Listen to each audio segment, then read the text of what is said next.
بسم اللہ الرحمن الرحیم۔ زمانہ قدیم میں مصر کے لوگ دیوتاؤں کو بہت مانتے تھے۔ انہوں نے ہر فطری مظہر کا ایک دیوتا بنا رکھا تھا۔ ایسے ہی ایک دیوتا تھا جس کا نام تھا اپوفس، جو ان کے نزدیک تباہی اور بربادی کا دیوتا تھا۔ گویا تمام تر تباہی اور بربادی اسی کے حکم سے آیا کرتی تھی۔ ہم سب جانتے ہیں کہ جب ہمارا سولر سسٹم تشکیل پا رہا تھا تو اس میں ایک سورج قیام عمل میں آیا اور اس کے ارد گرد گردش کرنے والے چند سیارے وجود میں آئے۔ لیکن انہی سیاروں کے ساتھ کچھ ایسے راکی سالڈ مٹیریل کے ٹکڑے بھی وجود میں آئے جو کسی سیارے کا حصہ نہیں بنے، بلکہ انہوں نے انڈیپینڈنٹلی سورج کے ارد گرد گردش اختیار کی۔ انہی سالڈ راکی مٹیریل کے ٹکڑوں کو کہا جاتا ہے ایسٹیرائڈز۔ یہ ایسٹیرائڈز مختلف جسامت رکھ سکتے ہیں، ان کے سائزز مختلف ہو سکتے ہیں۔ اس وقت فزکس دانوں کی کیلکولیشنز کے مطابق ہماری ملکی وے گلیکسی میں تقریباً 1.3 ملین ایسٹیرائڈز ایسے ہیں جن سے سائنسدان اور فزکس دان آگاہ ہیں۔ ایسٹیرائڈز کی مختلف جسامت کی بنیاد پر ہی ان کو مختلف کیٹیگریز میں رکھا جاتا ہے۔ ان کی سب سے فیمس کیٹیگری کہلاتی ہے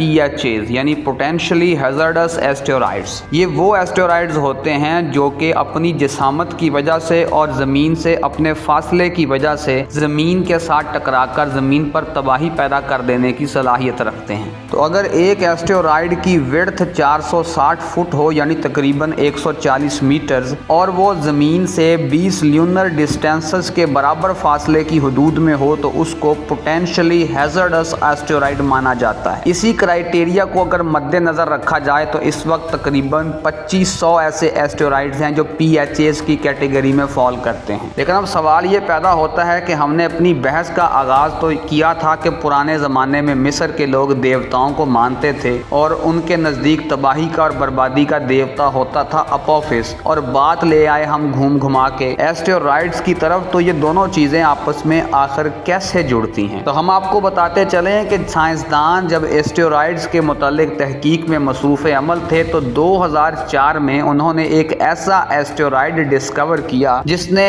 ان سب کے ہوش اڑا کر رکھ دیے۔ اس ایسٹیرائڈ کی وڈتھ تھی تقریباً 1000 فٹ، جبکہ ایک ایسٹیرائڈ کے PHA بننے کے لیے اس کی وڈتھ کو 460 فٹ کی تھریشولڈ عبور کرنا ہوتی ہے اور اس کی وڈتھ تھی 1000 فٹ، اور اگر میٹرز میں دیکھا جائے تو یہ بنتا ہے 305 میٹر۔ اور ان کی کیلکولیشنز نے ہمیں یہ بتایا کہ اپریل 13 2029 بروز جمعہ کو یہ جائجنٹک ایسٹیرائڈ زمین کے انتہائی قریب سے گزرے گا، اتنے قریب سے کہ اس کا زمین سے فاصلہ رہ جائے گا صرف 30,000 مائلز یعنی 48,300 کلومیٹرز۔ روزمرہ زندگی کے اعتبار سے دیکھا جائے تو ہمیں یہ فاصلہ بہت ہی زیادہ لگتا ہے، پر ہم آپ کو بتاتے چلیں کہ کاسمولوجیکل اسکیل پر اس فاصلہ کی کوئی حیثیت ہی نہیں ہے۔ تو گویا فزکس دان اس ایسٹیرائڈ کی بہت بڑی جسامت اور اس کے زمین سے انتہائی قریب ہونے کی وجہ سے کبھی بھی اس سے نگاہیں دور نہیں کر سکتے تھے، کیونکہ اگر یہ زمین کے ساتھ ٹکرا جائے تو اس کے ٹکرانے کے بعد جو کولائن ہوگا اس میں اتنی انرجی ریلیز ہوگی کہ کیلکولیشنز کے مطابق وہ 1000 میگا ٹنز آف TNT کے برابر میگنیچیوڈ رکھے گی۔